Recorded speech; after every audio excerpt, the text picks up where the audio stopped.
MLC ఎన్నికల counting కి సంబంధించిన బ్రేకింగ్ న్యూస్. తెలంగాణలో ఎమ్మెల్సీ ఎన్నికల కౌంటింగ్ ప్రారంభమైంది. ముందుగా బ్యాలెట్ పేపర్లన్నింటినీ కూడా బండిల్స్గా కడుతూ ఉన్నారు. ఈ నెల 27వ తారీఖున ఎమ్మెల్సీ ఎన్నికలు జరిగాయి. ఈరోజు కౌంటింగ్ ప్రారంభమైంది.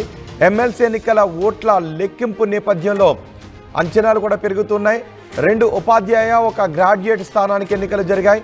కరీంనగర్, నల్గొండలో కౌంటింగ్ ఏర్పాట్లు చేశారు. కరీంనగర్, మెదక్, నిజామాబాద్, ఆదిలాబాద్లో గ్రాడ్యుయేట్ టీచర్ నియోజకవర్గానికి ఎన్నికలు జరిగాయి. కరీంనగర్లోని అంబేద్కర్ ఇండోర్ స్టేడియంలో కౌంటింగ్ జరుగుతోంది.